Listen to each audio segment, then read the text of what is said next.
Hello, everybody, and welcome to another GAMERA Film Podcast episode. And in my previous episode, I did Gamera versus Virus, that I feature Carl Craig from the film itself, and it was a great episode I did with him. He was really nice and everything, and it was amazing how he shared his experience while filming this film and when he's on set.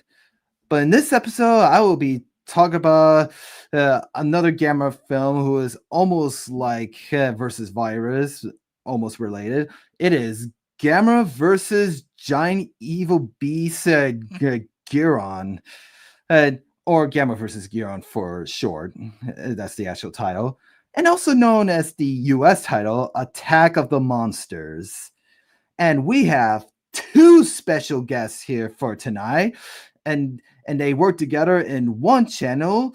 Please welcome to Dave and Brian from the Talking Toku. How's it going, my boys? What's We're up? good. Good to be here. Yeah. Yeah, I'm glad I got to have you guys, and I did listen to one of your episodes from your channel, and I'm glad to have you as a guest on here to talk about this classic Gamera film. Uh, So yeah, yeah, I'm like looking forward to this episode, and I did some research and study about it, and I have the figures right here. Nice. Dang, I don't have any Gamera figures in my collection. I don't think. That's You're your way blind ahead of me. spot, Dave. Brian, don't talk to me about collections. I got no collection. You got nothing. I You got no ground to nothing. stand on. Stay what? Yeah, I'm Brian's one of the lame. rare kaiju fans who does not collect stuff. You boys, like, I have a ton of Bandai collections in this room. I'm sure. I wish I did. I just don't have the money or the space for it. Mm. Yeah, I mean, if you want, I could show you guys after the show. Yeah, and so anyway, so I'll be talking about like how I first discovered this film, like I did in all of my previous episodes. Like, and I'll ask you guys the same thing too of how you discover it. I mean, I know how I first discovered Gamera, that thanks to my uncle, who was a big Gamera fan, who has a ton of old classic DVD collections, one of the old crappy ones before Shout Factory or Arrow Video. Mm.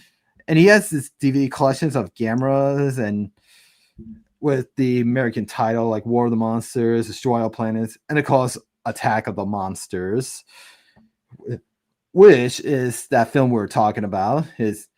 I remember when I saw the cover of the film, it was like this Gilon is like a weird kaiju to me when I first saw the DVD cover of it. It's like I was like, that's a weird monster. I mean, and I remember when I watched it at my uncle's place with my cousins, and yeah, it was like it was actually a good film. I mean, it's almost related to versus Virus, and again, it has two boys in it, and yeah, that's how so far I first discovered this film, because my uncle has the old DVD copy of it, and so I'll ask you boys like how you first discovered this film. Try to remember back then. I'm gonna disappoint you. Actually, I think both of us are gonna disappoint you. Brian especially, and he'll get into Yeah, that. I am very disappointing. As in all things in life, Brian is disappointing. But yeah. when I was a kid, I didn't really watch a whole lot of the Gamera stuff. I think the only Gamera movie I'd seen at a young age was Guardian of the Universe, that's a whole different era we're talking about. We're talking about the Heisei era there. I didn't really see many of the Gamera films until Mill Creek put out those two Blu-rays. It was like 4 on each set. I think the first one was Giant Monster, Baragon, Gauss, and Virus, and the other two are the other set was Giron, Jiger, Zigra, and Space Monster. And I think even then I had both of them, but I only ever watched up through Gauss. So I never Wow. watched Gamera versus Giron. I never watched anything past Gamera versus Gauss until Arrow put out the big box set a couple of years ago. Oh Yeah. yeah, I have that box set. It was on my shelf right there. Yeah. And it I was- do have the Mill Creek collection. I don't know if I still have it. Yeah, that and the big Arrow box set, the limited edition, is like one of my prized possessions. Yeah, that big one. Yeah, that's the Oh, one. yeah. Nice. And these are the one you were talking about. Yep, there's the Mill Creek ones. Yeah. Yeah. I remember as a kid, I don't know if I mentioned in my first Gamera podcast episode with Matt Frank. I mean, that I first discovered these 4 movie set Blu-ray collections. I mean, I remember when I first bought these at a movie store at the mall. I mean, I was hoping that if they're gonna have them all in English dub audio, but no, it's only in Japanese, original Japanese. Thankfully, I think the Arrow set has most, if not all, the dubs. Oh yeah, it does have all the dubs, including the AIP dubs and the Sandy Frank dub. Mm-hmm. Yeah, I would love to talk about the dubs for this film. I mean, I only hate one of those dubs, like just one. I mean, you know what it is? The Sandy Frank dub. I haven't seen any of the dubs for any of the Showa Gamera films, so Oh, I merely just watched the Sandy Frank dub version that was on the original VHS tape, and that was from the 80s. And yeah, that dub is so terrible. It's just one of the voices sound weird. I'll have to go back and watch the dub for that then. Yeah, but the AIP audio dub is better. AIP is usually pretty good with their dubs. A lot of their Toho dubs are pretty good. Yeah, and AIP, they're the ones who did some of the Godzilla films, like I think Destroy All Monsters and the Smog Monster. Mm-hmm. Yeah, I just wish they could have added those dubs in the Criterion collection. Yeah, it's a rights thing. I think I had talked about this with someone a couple of weeks ago. Different companies have the rights to different dubs, and it's just a nightmare to get all of them into one cohesive collection. So, not that Criterion doesn't have the money, I'm sure, but Nah, they rich, dude. They got so much money. Yeah, and Criterion is releasing Godzilla vs. Biollante on Blu-ray and 4K in Finally 2 months. yes, they are. I hope they add the English dub audio for that. I think they are not. Ooh. Oh. I think that was why we were talking about it, is because Well, you know, they didn't have the dub for that. I'm making the prediction that they're releasing this single, the single copy, and then like a year down the road, they're going to release the big box set just to get double money. It's less so that it's that the rights for Mechagodzilla up through Destroya and presumably the Millennium era as well, those have not expired yet. Oh, So they gotta wait until they are able to get the rights for those films before they can do anything with them. I think they have up to Godzilla vs. Mothra 92. Yeah, and yeah, which is still on the Criterion channel. Yeah, I didn't even know it was. I thought they just had up to the King Ghidorah, and then I was looking it up and I'm like, oh, they have Mothra as well. Interesting. Yeah. So anyway, so So I want to get back to the dubbing of this film. I mean, I do love the AIP dub track for this film. I mean, it's just the characters' voices are just sound much better than the Sandy Frank dub. I mean, you should have listened to one of those kids' voices in the Sandy Frank version track. It was saying, "Oh, why do the kids sound like this?" Oh, yeah." One of With them's the almost with the accent and everything. Oh my goodness. yeah. It's like, "Hey, it's GAMERA." Oof. And yeah, it's just that's why it's that's a terrible dub, and one of their lines are just does doesn't sound any sense. In Mm. and they used the same. This was on the original VHS tape from the 80s. I mean, and they actually used that same dub that they use in Mystery Science Theater 3000. If if you guys know that show. I'm what kaiju fan, what self-respecting kaiju fan doesn't know Mystery Science Theater? Oh, I like Mystery Science Theater 3000. The only uh, it, the only Mystery Science Theater episodes I only watch are the Gamera films that they did. Mm. And I also watched their 2 Godzilla episodes. Those are hard to find now too. Yeah, it depends on where you watch it from.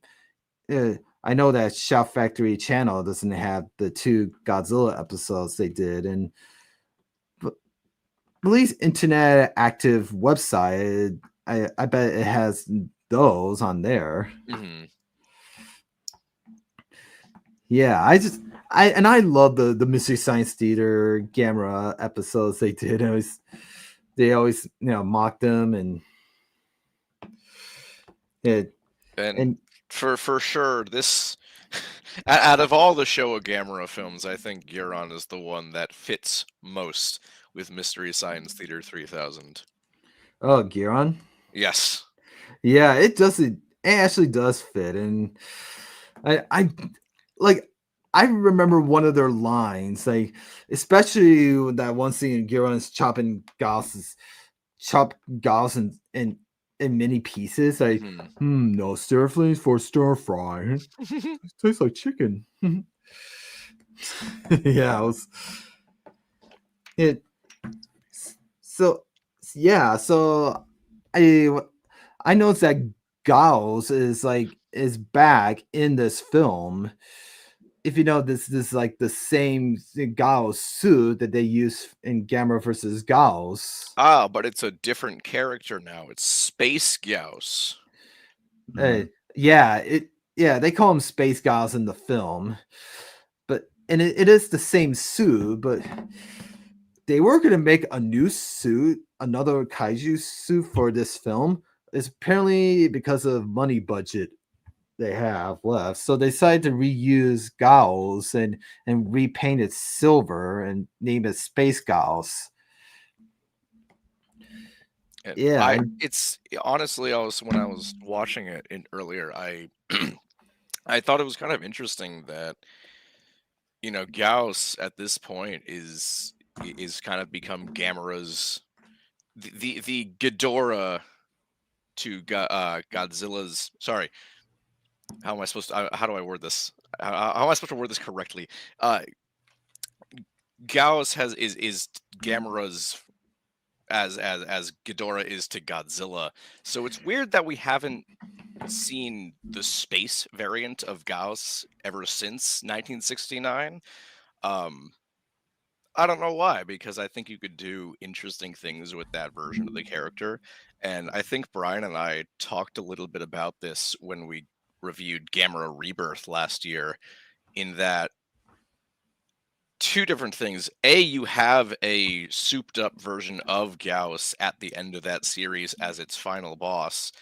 And then also Zigra in that series looks more like Space Gauss than its actual namesake does. Yeah. and I want to say something to you guys. I mean, since you all told me that you were gonna disappoint me, well, I'm gonna disappoint you. I never seen Gamera Rebirth. All right. Well, we just Mm. spoiled it for you, so sorry. Oh, that's okay. When I get to a podcast episode about that series, I'm gonna watch the series All on right. Netflix. Cool. Well, it's pretty good, so I doubt you'd be disappointed by the minor Yeah. spoiler. I hope it doesn't go bad. It's more about the journey than the destination. Yeah, I would say it does. I hope it doesn't go bad like the Godzilla anime trilogy, because I really hate those films. I'm a defender, and I'll stand by that.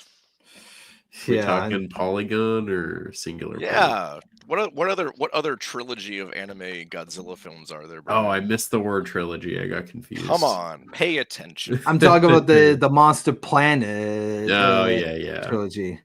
Yeah, Not- I don't like Not those signature either. points. Dave's been trying to. I'm gonna get make people- us do an episode on it, and you can't do shit about it, Brian. I mean, that's fine. I guess I'll watch them. I guess I'll watch. I guess I'll watch a few movies and do nothing. Just sit there and watch them. Well, who knows? I mean, if I do a podcast episode about the Godzilla the anime trilogy, I mean, maybe I'll give those films a retry. I'm telling you, man.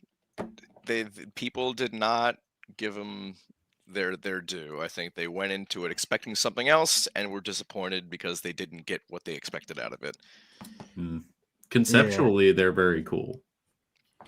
Hey, so I want to get back to the space Gauss scene in that film when Giron made his first appearance, and when he's coming out of the shield.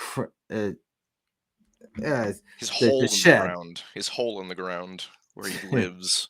Or maybe a shed. He's coming out of his shed. I mean, to defeat space Gauss. I mean, I laughed so hard when he Giron is dodged on the side and he hit when Gauss like his beam like bounced back to when he hits Giron's knife thing and he chop off Gauss's leg off.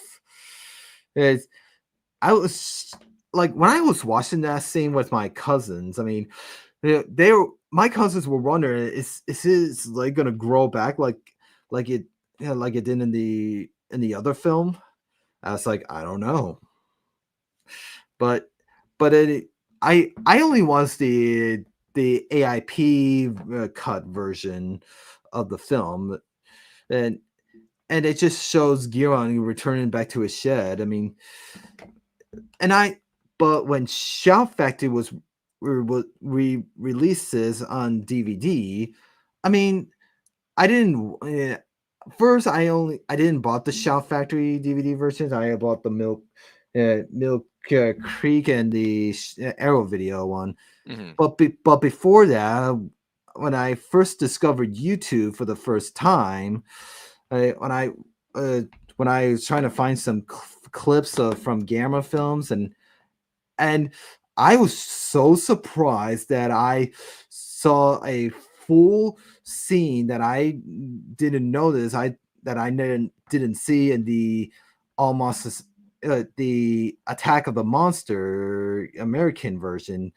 They actually show like a full scene of Giron chopping Gauss in half like, into many steak pieces, like first his leg, then his wings, and then his head. I mean, I was like, wait, I don't remember this scene. And it's funny because I hadn't seen many of the Showa Gamera films since that box set came out, and I had honestly forgotten that they were as violent as they were, and Daiei got to kind of get around that by making the blood and purple and green. As long as it's not red, it's not real blood, so it's perfectly okay. Yeah. Perfectly safe for all the children going to watch these films in theaters. Yeah, I'm glad you brought it up about the kids part. I mean, when they were filming this, I mean, the creator of Gamera, I forgot his name. I mean, Noriaki Yuasa. Naoki Iwasa. I mean, they he the film he was discussed that he was wondering if after they filmed that shot, I mean he was wondering if he decided if he wants to put that scene in the film or not. I mean, but he decided to put that in.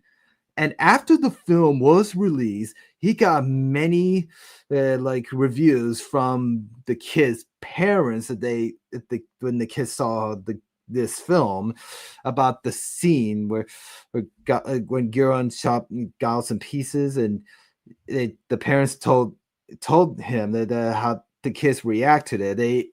One of the kids like reacts and then cries to that scene because they felt sorry for Gauss. I mean, let's think about this. Is this scene more or less violent than the one scene in Ultraman Ace where I think it's Doragari skins Marucci alive? Is that more or less violent? And that was on TV. That was on daytime television. I've never seen the Ultraman series or Ultra Q. I mean, that's okay. Neither has Brian.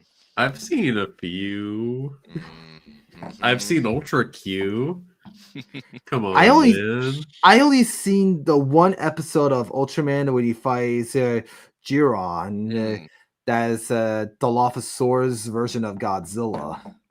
I highly recommend pretty much all of the Showa Ultraman stuff. It's all really, really spectacular. I'm about maybe a third of the way through Ultraman 80 right now. And also like I don't know if you guys noticed, but when AIP releases on an American television, I mean, they actually cut that scene out.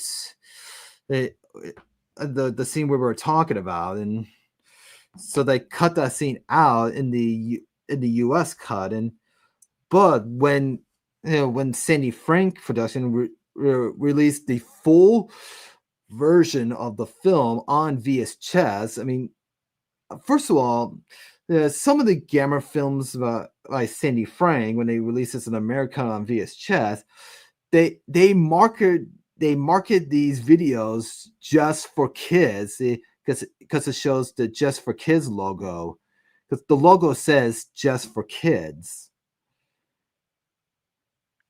And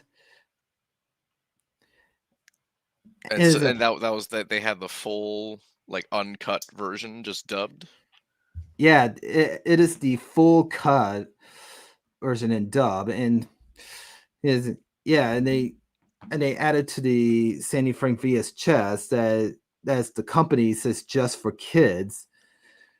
I mean, the scene of the violent scene of Giron chopping Gauss in half that's pretty violent for like a kids film, because they put this in the American VHS copy that the company says Just for Kids. I mean, they're not incorrect. That's what Gamera versus GUIRON was released as in Japan. It was a kids movie.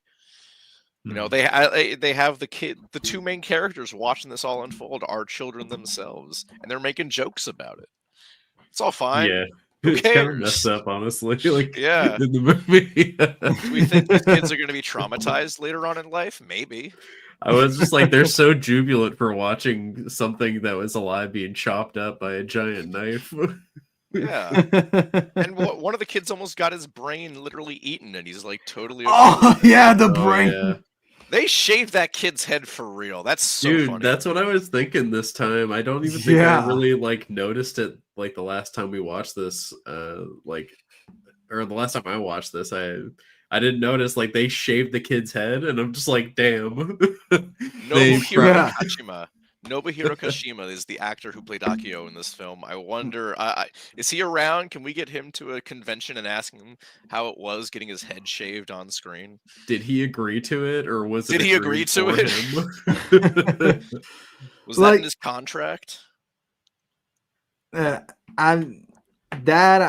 really don't know. I mean, I did some research about this film. I mean, I I don't know if I'm correct or not. I mean, while they're filming this, I don't know if they uh, shaved that scene where the kid's head was being shaved. I mean, I don't think they filmed that first, but I'm not sure. I mean, when they started filming it, I don't know the hair, and I don't know some of the hair before the head shave. I don't if it's a wig or that's his actual hair. I don't know. I mean, the scene where they do shave his head looks quite real to me. So Yeah. I would almost say that they did actually shave his head. I feel like, especially for 1960s Japan film, I think it'd be difficult to do that with effects, with special effects. Yeah. Yeah, and I love that little gun thing that is like as a little buzzer thing at the front. Yeah, it just looks like a typical like 50s 60s sci-fi ray gun, but it's just a buzzer. Yeah, believe me, I get haircuts sometimes on my own, and I just buzz my own hair, and Does yours look like the one from this movie? I wish I could find that type of thing online. Maybe With the technology that we know as 3D printing, anything is possible. I mean, It's true. if they were sell that actual props buzzer gun thing online like Amazon or eBay, I mean, that will probably cost like a $1,000. All right, so we know at G Fest that they have a room where you can go get tattoos. G Fest 2025, there's going to be a haircut room. They're going to have the Gamera versus Giron clippers. You can go get a haircut at G Fest with the iconic clippers from Gamera versus I would Giron. wait to get my hair cut Oh, really? all year and just go get it all cut at once. Well, I don't want to get. I'm just gonna let my hair grow long. I besides I'm feel like I'm losing my hair anyway Mm. because I'm getting old. We're all getting old. It's our lot in life. Yeah, but hey, and so let's talk about the main villain monster himself, Giron. Yeah, I mean the creator of Gamera, is it Tanabe? Is it Noriaki Yuasa. Nueaki Noasa? Like they're like before this film and I think before Virus. I mean, they're trying to come up with other monster design. I mean, if for a next Gamera film, I mean, believe me, there are like thousands of strong and sketches of ideas for Giron.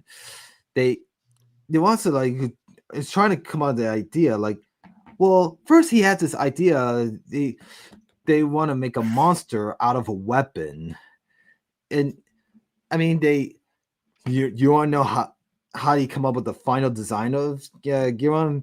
I mean, he took like a normal butcher knife that and he took some clay and he attached it to the knife and then you just make a little monster form out of it. And it's almost like yeah. So that's how he came up with the idea for Giron. It's almost like a half shark, half fish, and half butcher knife thing. It's definitely one of the more iconic designs from the Showa Gamera canon. Yeah, and I mean, he was supposed to be like a shark monster type of thing because of the head. I mean, but it's really like a giant knife. It should have called it like butcher knife head monster, kind of like a hammerhead shark. They could have called him Knifehead. Oh wait, they can't do Pacific that. Rim took that. but there are other designs before the actual main design. I mean, they were gonna have Giron like have some fins on the end instead of legs, but they just give him legs anyway. Uh, But they did add some fin tail legs on the next kaiju, that's Zigra. Mm. Yeah, and also I figured that for the face of this monster, they were gonna have GUIRON to be like a mutated flounder monster type. I mean, they were gonna make a GUIRON a flounder creature looking that has his face on one side of the eyes and the mouth, on one side of the face. Oh, I don't know how I feel about that, honestly. Yeah. Yeah. If they do that design, that monster would be such a guppy. Yeah, I mean, and I don't like I did do some research of the search for these original GUIRON designs. I mean, believe me, there are a whole bunch of them. Like it was even before they add the knife to the kaiju. Mm. And I just noticed, I mean, GUIRON has fangs too, like GAMERA. Yeah, he's got those tusks. Yeah, maybe GUIRON and GAMERA are like brothers because they have Just fangs. really related, yeah. I mean, I can't imagine those tusks are doing much for him down there. No, you can't really do much with that big old knife in the middle of his face. Yeah. Yeah. And let's not forget those switchblades, and they have on the side of they just floating in the air to attack, attack GAMERA. I mean, oh, his little shuriken, yeah.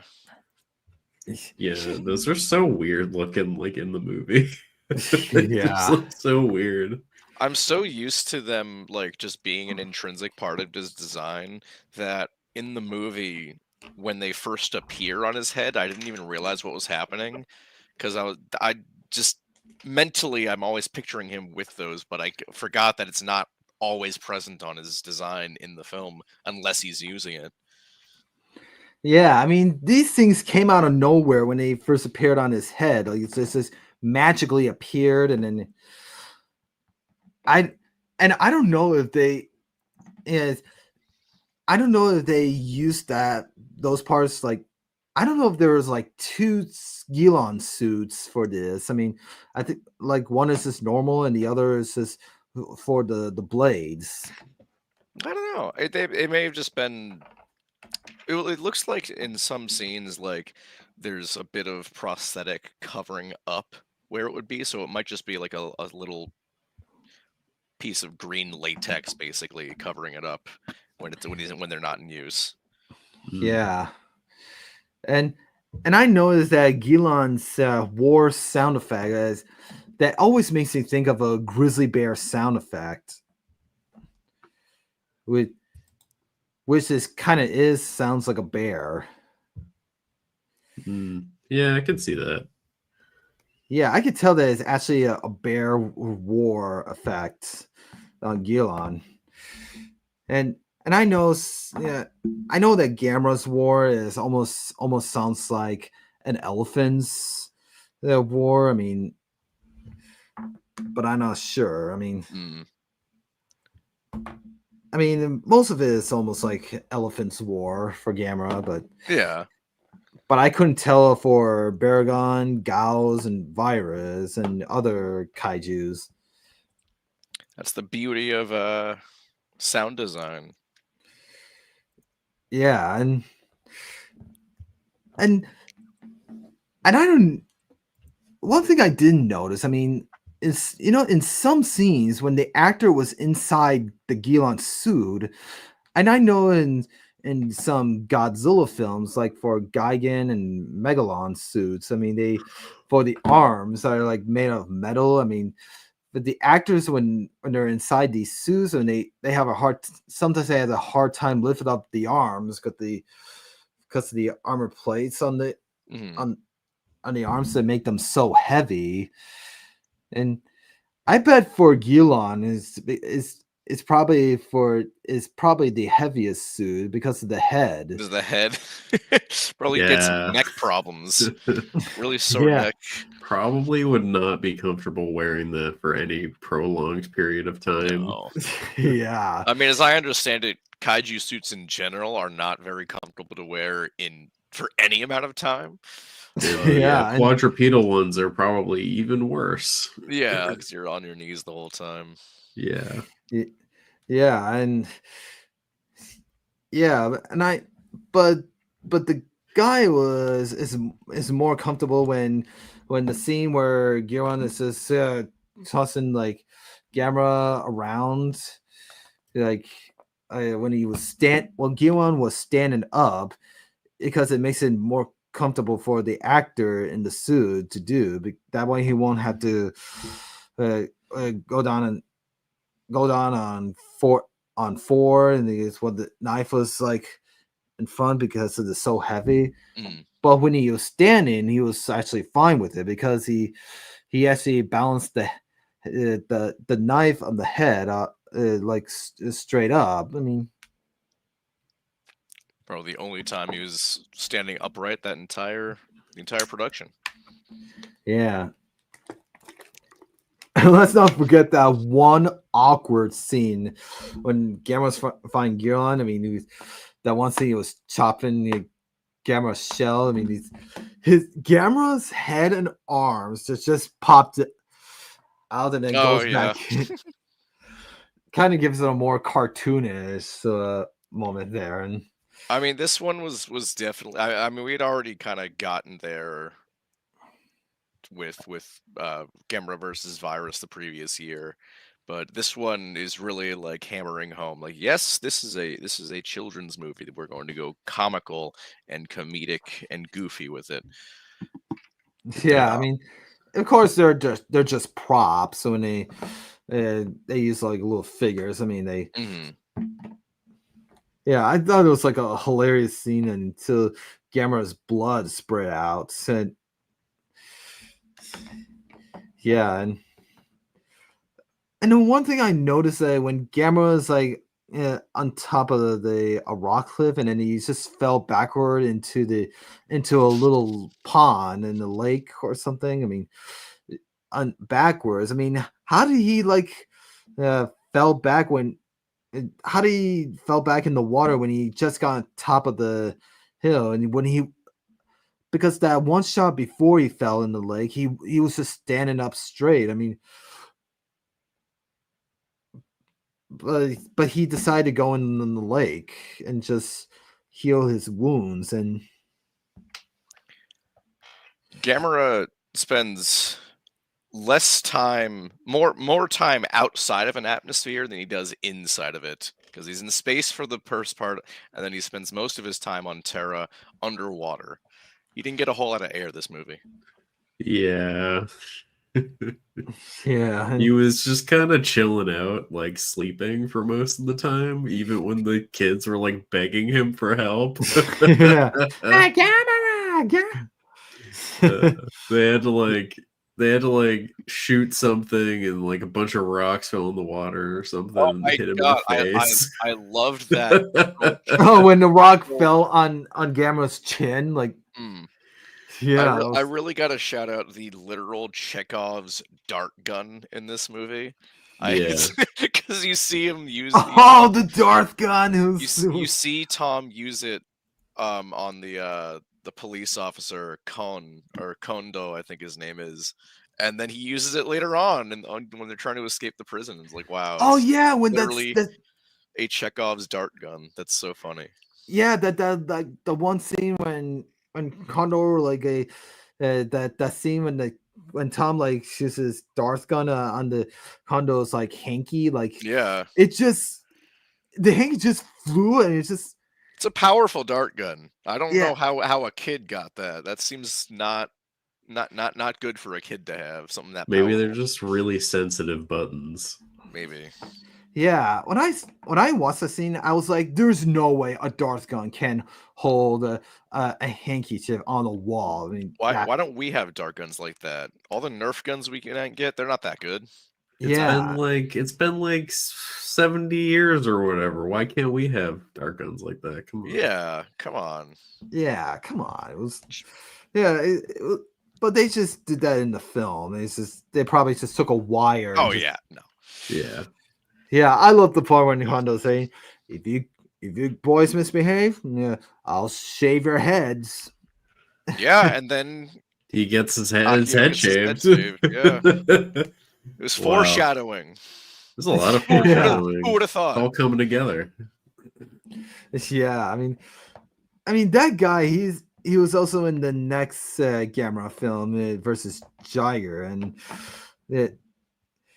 I mean, I don't know what other films he is in. I mean, all I know is he's in this film and Gamera versus Jiger, and in that film he has a Hitler mustache. Oh, lovely. Oh yeah, there he is. Yeah,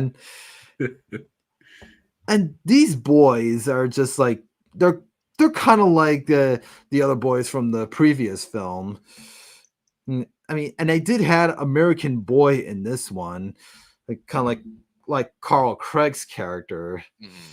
That I remember that like when Carl mentioned this in my previous episode, that when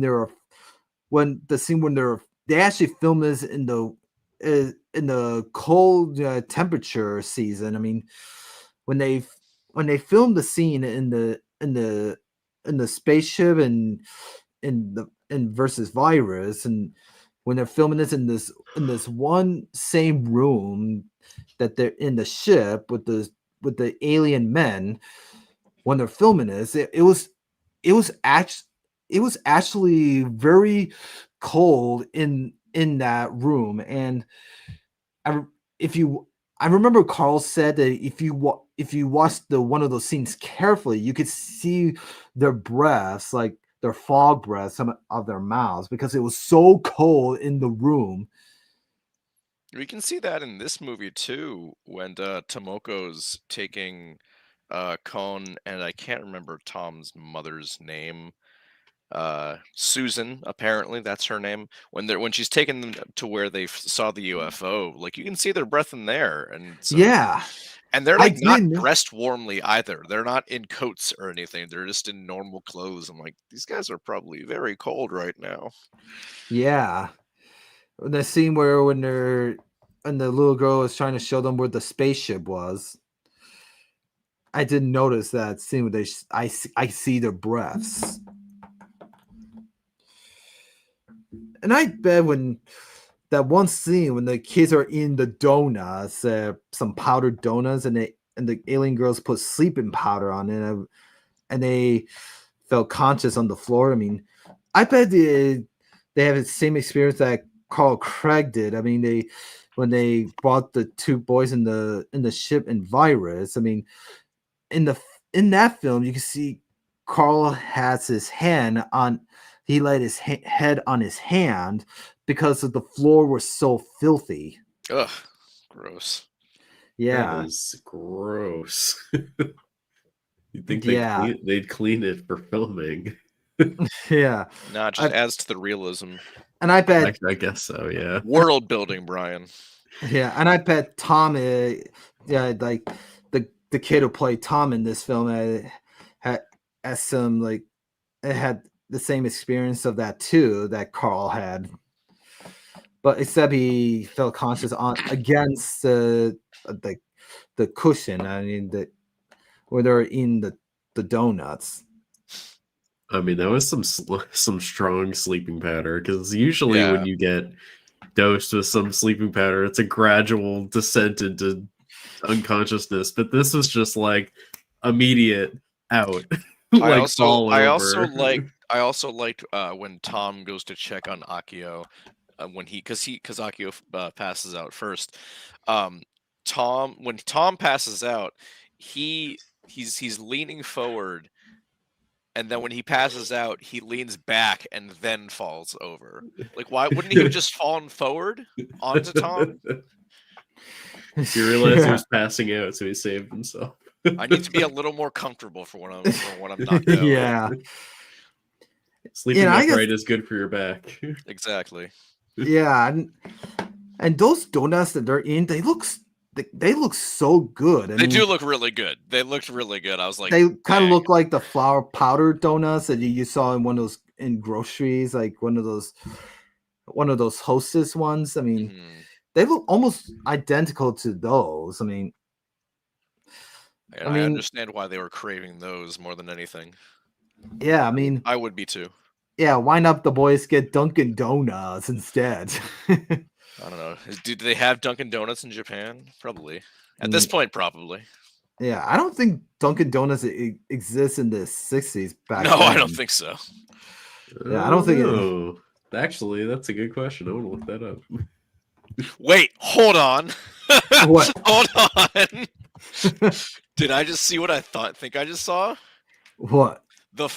Whoa, guys! The first Dunkin' Donuts store in Japan opened around 1969 when this movie came out. Whoa. Oh, it's a And also, Wow! Dunkin' Donuts was founded in 1948, so they've That's been Wow. around for a wild. long time. So I did not Dunkin' realize that too. Donuts in Japan opened on the same year that this film came out. This I movie was think that's secretly. definitely related and not a It's coincidence. 100%, 100%, Brian. I think you're right. We've I cracked the did code. It's not like see national that treasure. coming.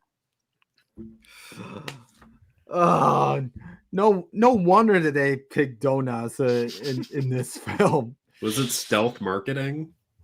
Maybe. You never know. Oh, but wait, no. After 28 years of operating in Japan, Dunkin' Donuts ceased business there in 1998. Wow. The year I was born. It was all because of Wow. you, Brian. They closed because of you. It was the year I was born, the year they closed their Dunkin' Donuts, and the year that Godzilla 1998 came out. Yeah. Wow. The Those are all trio. connected somehow. They're all connected somehow, and we'll figure it out someday. Yeah. Wow. Yes. So enough about donuts, yeah, because that gets me hungry. And let's talk about the aliens. I mean, this is like the second Gamera film that they have aliens. They, I mean, the they first had aliens in the previous film because the previous film they're all men, but in this one we have alien women, two of them. Big And We're all for respect. equality here. yeah, and when they first appear, first they showed in their shadows, like in the previous film, they showed their eyes glow, and I And don't know if you, they're speaking in the Animal Crossing language. Yeah. yeah, yeah, in chipmunk language. Yeah, Like, pretty much. and I don't know if you guys notice when their eyes, the eyes glowing effect of their shadows. I mean, I know Carl Craig explained this in the previous film that when when they when the alien men were appeared in the shadows and they had their eyes glowing, it's because they used this cool effect. They actually had some kind of goggles like around their eyes, and they had some light bulbs in them, and they had wires that like taped on the back of their heads and through the neck, and that's for the goggles, in fact, for the glowing eyes. Very cool. Probably they must have used the same on this then. Yeah, they used the same technique and effect in this one. Thanks to Carl Craig, who brought this up in my previous film. And yeah, I remember when I was a kid, I was freaked out by the glowing eyes effect. Yeah, it is definitely creepy. Oh, I just you bring up the Virons from the last film. Um, I there were I when I was because I was taking notes watching this. I noticed something that Tom's mother, or I don't know if it's his mother or sister, because I remember he calls out for big sister at some point in the movie, but it's implied that the woman is his mom. I don't know. Anyways, she says when Tomoko is trying to convince her that Tom and Akio went off into space, she says to Khan, "Oh, there's no such thing as aliens. You were just invaded by aliens a year ago in the last movie. What do you mean there's no such thing as aliens?" Yeah, did they ever notice in the previous film that they, because of the virus? And also, Akio, when he's first talking to the Terrans, and they're kind of explaining their society to him, he asks, "Why are there monsters in such a civilized place? You have encountered Gamera, Baragon, Gauss, and Virus in the past 5 years. Why are you asking this? You've encountered 4 monsters in your whole life, I'm sure. You should. That is not a question you should be asking anyone else. You are not one to speak on this matter." Yeah, and I want to talk about the flashback scene. I mean, I know the alien lady freezes the kid, Akio, and he's talking to him in his mind. They show on the screen, and looks like we have a guest in the comments. Hey, GFan84. Hello. Yeah, it's my first. That's my first guest in the comment. I haven't had guests in the comments in a long while. But anyways, so yeah, it's so cool that there's the alien woman is talking to the kid in his mind when he was freezing on the screen, and then Tom was like, "Akio, what's the matter?" and he freezes that kid too. Yeah, I love it how when Akio was telling the alien lady about Gamera and to show his past. I mean, that means more flashback, like in the previous film, and they use more stock footage from their previous film, except for versus Baragon. Yeah, because they only show like Gamera the giant monster and versus Gauss and versus Virus. And it's but that flashback scene it wasn't like in the previous film. That this flashback is only like only 3 minutes long. If that, it's very short, which is good because I remember when I first watched Gamera versus Virus, it seemed a little kind of overdone with the stock footage. Gamera does win an Olympic medal. He does. Yep, and Gamera wins an Olympic media Mila. I'm saying that right. I mean, so the flashback scene wasn't as bad. I mean, it's too bad they didn't show the Baragon's flashback scene. Well, I know why. It's because Gamera versus Baragon doesn't have a single child actor in this one. Gamera also spends most of that movie frozen. Yeah, so that might have something to do with it too. Yeah, and he did put some ice on his wound. Which I really like. That's one of the aspects of the later Showa Gamera films that I really enjoy, is that they really push the anthropomorphizing aspects of the character a lot more than like something like Godzilla did in this or in the same time. It really adds a lot more to the charm of the character and makes sense as to why it resonated with the younger audiences at the time.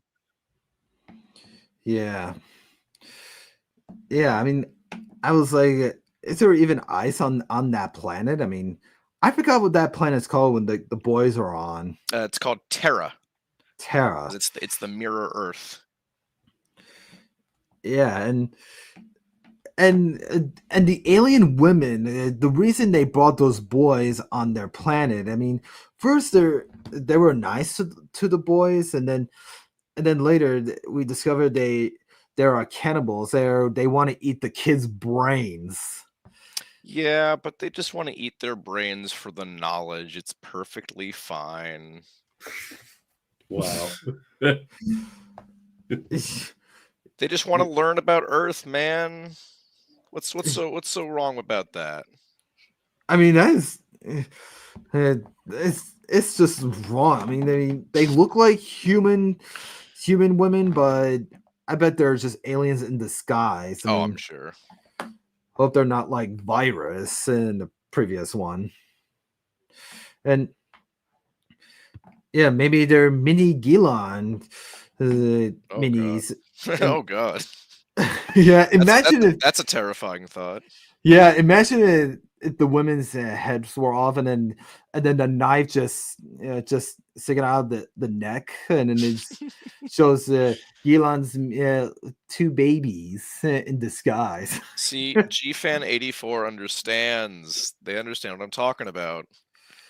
It's perfectly okay. Yeah, I mean, brain eating is. I mean, that's more for zombies to eat. Maybe the Terrans are zombies. We don't know. Yeah, and their rules on their planet, the latest rules are there. If they are useless or injured, they have to be put down. Like, yeah, that's wild. They do not screw around on Terra. Yeah, and what else I was gonna say? I mean, oh wow, it's almost been an hour already. It where is Brian's face? That's a good question, Brian. You're looking at it. Where's your face, Brian? Poor Space Gals. We need a Brian face reveal. I'm sorry. My camera, it's broken. I don't know where it is, to be honest. It's not broken. Likely story. I am camera shy. I'm sorry. Jacob, you already know what I look like, buddy. No, he doesn't. He needs a Brian face reveal right now. Nah. Yeah.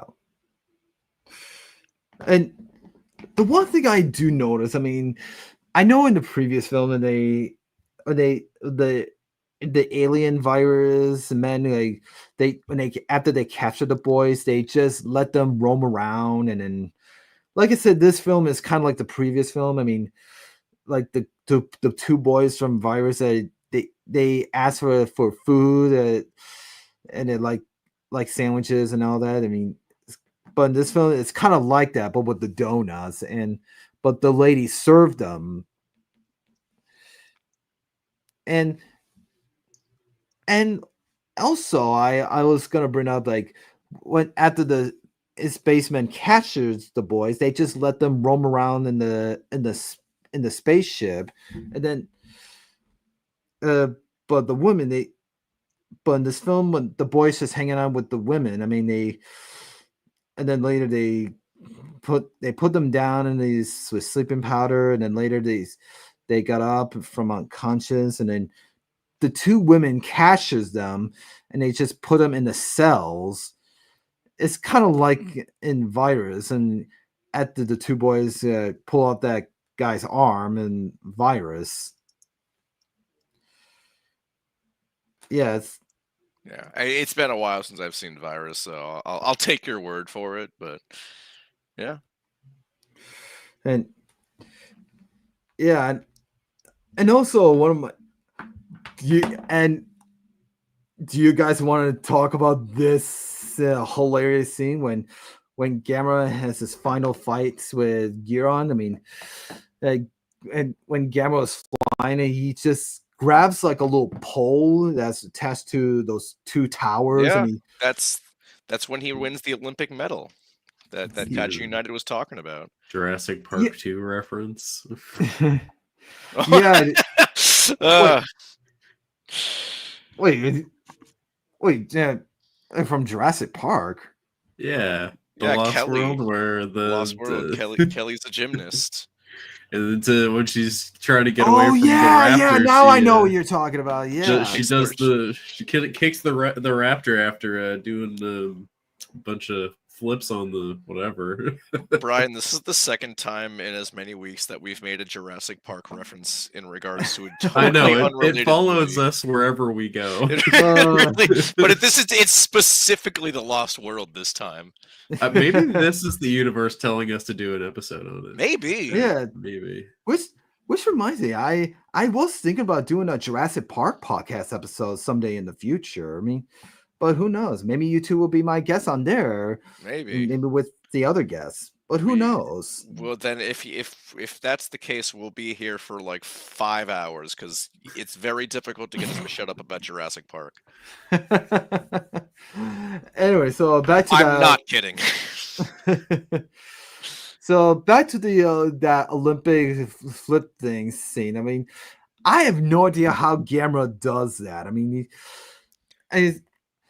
he does it forward, and then suddenly he slows down and he just stops there, and then he does the opposite direction. It's because, and this might blow your mind, both of you. He's just built different. I was gonna say, yeah, big disappointed that he didn't use his jets at all to propel himself forward while he was flipping. He didn't need to because he's built different. He's got all that core strength. Exactly. Yeah. I mean, they did use a prop for that scene, and of course, I don't think they expected the suit actors to pull that move off with the suit on. Well, and he did the dancing go-go dance. He did. Yeah, like that's something. This is what he did, right? Yeah. Yeah. See, I mean, again, GFan 84. We're in sync. You understand? Yep. I will buy that. Yeah, and also like I also love those prop things in the set or in the film when they're on the planets, like some different room sets. Yeah, like that moving cart thing when the boys are on, and those different technology when the women are working on, like, and those sets I'm just are amazing. I just wish they could have kept those sets and make it into like a play area. Like for the public, or? Yeah, for like a little play area, like for the kids to roam around. Like we'll make it happen. Don't worry. Yeah, those sets, it kind of reminds me a little bit like a cross between like Chuck E. Cheese and McDonald's, like one of those McDonald's play areas, and we'll make it happen, and we'll also include the fact that you get your head shaved. Oh no, I definitely don't want to go bald. Come to McDonald's, get your head shaved. Maybe they serve you a hair burger. Yeah, exactly. Get it? Hair burger. Yeah. And also like we're just about almost that time. I mean, before we wrap it up, I mean, if you guys notice, I mean, the word for GUIRON, I mean, the original name was going to be called GUIRON. That is spelled 2 L's, and there's because if you notice one of the other VHS copies of that, I mean, you do notice they have like original name for it. Instead of GUIRON, it's called GUIRON. Well, that's just a language thing with the romanization, because the Japanese language doesn't the R sound and the L sound are basically one and the same. So it was just an Americanization of the name, I'm sure. Personally, I think GUIRON sounds better than Gilon. Yeah, I mean, kind of like for Jiger in the next film was going to be original called Monster X, but they decided to call it Jiger, which I'll get to that in the next episode. Yeah, and speaking of, and I, so I think it's just about that time. I mean, is there? So before I wrap it up, I mean, do you guys have any more thoughts on what you know about this film?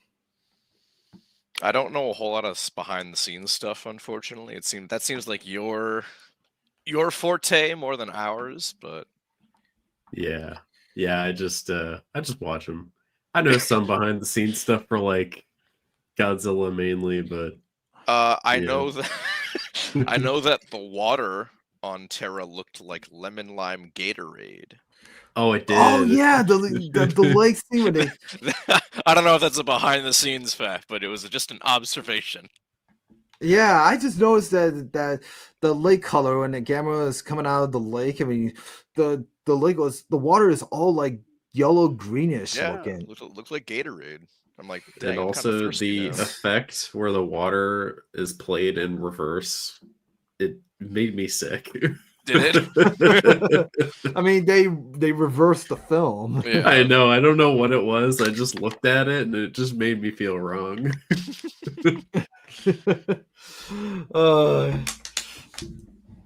And I love the ending too when the boys returned and when Akio took off his hat and then Kondo said, "Yeah, Akio, you shave your head before I can do it."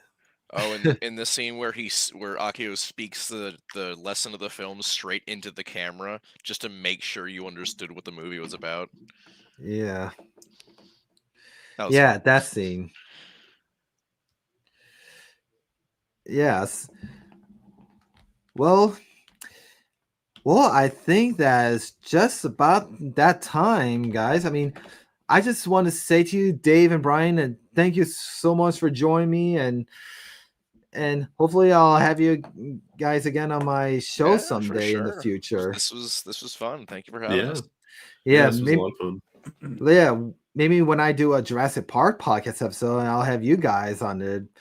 Maybe that along with dangerous for you. Yeah. I wasn't. Again, I was not kidding when I said it might be 4 hours long. I'm pretty sure that Dave and I have, like, if you clocked the amount of time we've talked about anything Jurassic related, it would eclipse probably several years. The entirety of Talking Toku. Yeah. Probably, yeah. All 80 some odd episodes. We talk about dinosaurs several times a goddamn day. Yes. On arguably average. more than Godzilla. Yeah. Yeah. And yeah, so once again, thank you again for joining me in this episode.